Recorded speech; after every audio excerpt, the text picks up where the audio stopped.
if you want. Here's the audience.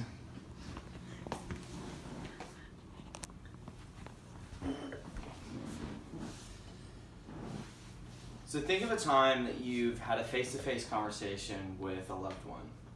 Now think about how you can read their body language, how you can stare into their eyes, how you can touch them, how you can maybe smell them.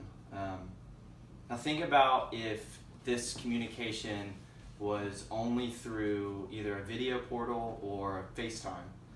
Essentially, this is the way that loved ones communicate with men and women that are incarcerated in the Knoxville area. So today I want to talk to you about the problems with the current policy regarding inmate visitation. So I don't have any loved ones that are in jail or have had any loved ones that have been in jail or prison, but my wife actually works at the Knox County Public Defender's Office right now. And so we talk regularly about different problems that are in the jail and prison system, and specifically we've talked about how this policy has created so many different problems. Now this is relevant to all of y'all because we all live in Knoxville. We should be aware of the different things that are going on in the area as well, taking part in them. So I will explain this topic through three different main points. First being, we'll explain more in depth about the problem. Second, we'll talk about the causes of the problem. And third, we're going to talk about a proposed solution to this problem. First, let's talk about the problem. In 2014, the Knox County Sheriff's Office reported a policy change on the face-to-face inmate visitation rules. They tried to reduce contraband and monitor security by this change, and this change replaced face-to-face visitation with video visitations provided by Securus Technologies. In 2018, a report by Lucius Colette states, "The video-only visitation did the exact opposite of what the Sheriff's Office intended, except for turning a profit. At the cost of $6 a visit, the Sheriff's Office has generated over $70,000 from 50% of commissions it makes on the backs of people attempting to stay in touch with their loved ones in jail." So essentially this change caused visitors to have to pay for visitations. Also, it totally eliminated them being able to have face-to-face communication, and they could only communicate through video. In 2018, Matt Lincoln of Knoxville News Sentinel interviewed Rebecca Parr as she was at a peaceful protest at one of the jails. She says, "You can be sitting there, all of a sudden, the screen will go all pixelated. We're robbing the children, the mothers, the grandmothers, and the inmates by not allowing them to visit face-to-face." This problem has become enormous, and so much so that people have actually started to form groups to fight against it. In 2015, Face-to-Face Knox, a local group fighting against this policy change, started a coalition. And this coalition has been very organized.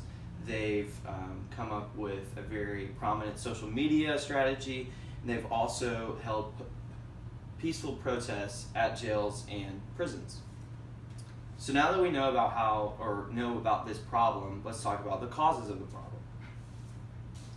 In 2018, a Knoxville news article was written by Caitlin Myers, and she stated, "East Tennessee jails have said that video visitations is making money for poor counties, reducing trade illicit materials, and allowing for increased surveillance of inmates."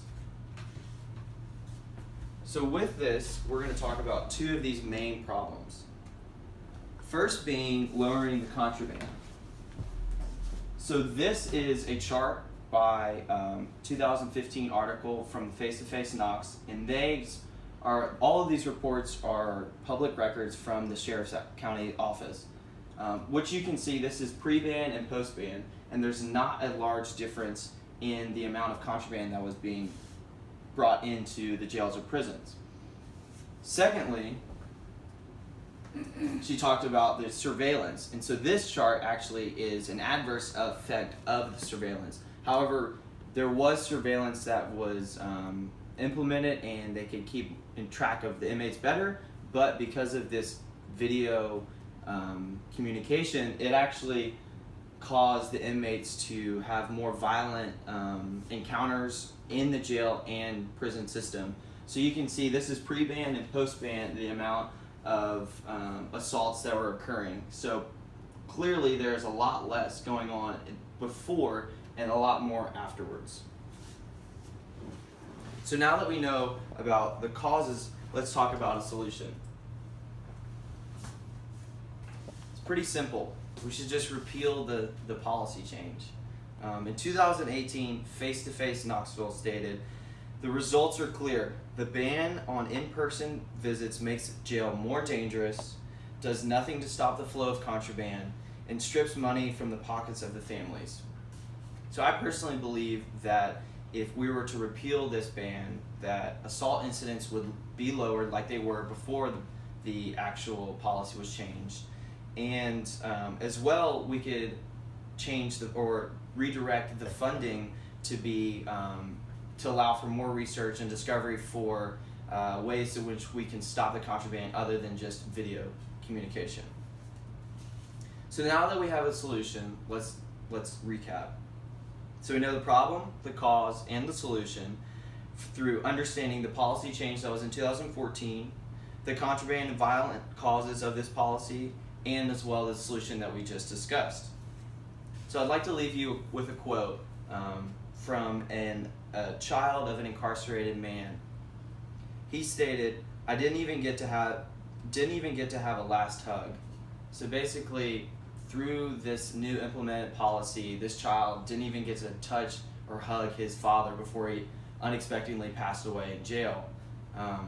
So I urge you to, actually this year there will be a new sheriff election, and I urge you to go out and support and vote for a sheriff that will actually repeal this policy, so that way children or someone else that has a loved one can actually have a face-to-face communication with their loved ones in jail or prison. Thank you.